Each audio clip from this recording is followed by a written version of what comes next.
In line with the launch of her debut novel, the Duchess, known informally as Fergie, spoke honestly about how the pandemic has given her time to reflect.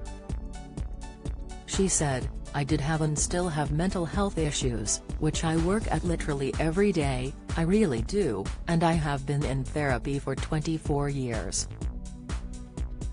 Childhood abandonment issues along with years of tabloid attacks and hurtful headlines were the reasons why she started to seek therapy.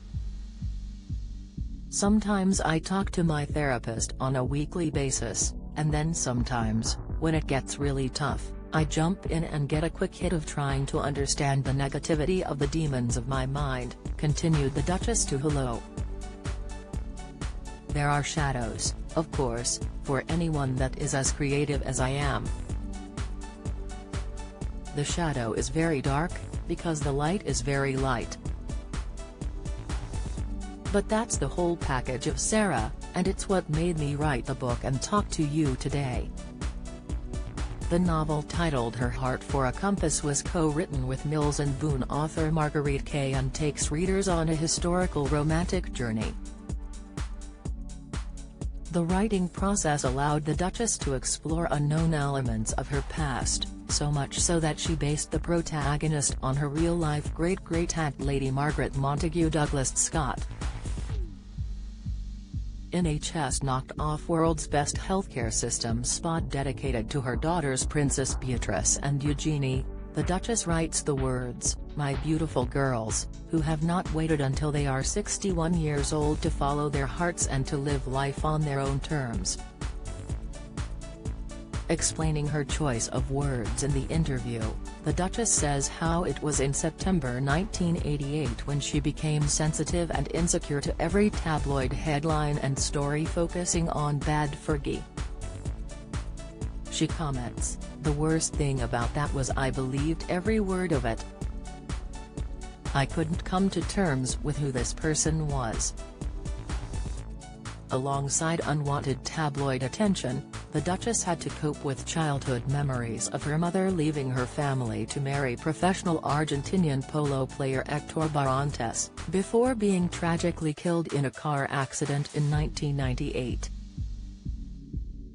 How to lower your cholesterol. 7 tips. Tips: Iron deficiency, 8 lesser-known signs, Insight Pfizer vaccine, 4 troubling side effects that follow second jab, expert advice. It was a long time ago and I love my mum, says Sarah. She was brought up in a way where she had no understanding of what she was doing and it wasn't her fault, so I forgave her. But as I grew up and had my girls, every time I'd look at them, from 12 to 18, I'd think, how can my mother have left me? And that is where the rot set in, with feeling that I was not good enough. In order to overcome demons, the Duchess encourages her daughters to learn from your mother's mistakes. There are many different types of therapy available today, each with different methods to help individuals work through their specific needs. Many talking therapies are available on the NHS. They involve working directly with a trained therapist who helps you find the answers to problems you are having. Some examples include, cognitive behavioral therapy (CBT) is used mainly by those with depression, anxiety and obsessive-compulsive disorders to help change patterns of unhelpful behavior and thought. Counseling is where you confide in a counselor to help you find ways to deal with difficulties such as addiction and chronic pain. Behavioral activation is done either in a group, individually or over the phone with a therapist, and aims to give those suffering with depression the motivation to make small positive changes in life. According to the NHS, talking therapies can for many adults be more effective than medicine. You do not have to be suffering with a diagnosed condition to have therapy either. It can help with difficult past events, concerns about getting older and relationship problems.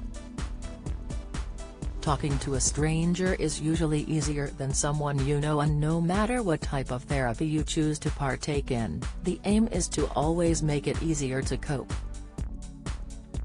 Related articles: Counselor sets up therapy service for grieving dog owners. No judgment. Sarah Ferguson defends Meghan Markle and Prince Harry ruining my mind. Fern Cotton had to leave role on BBC Radio 1.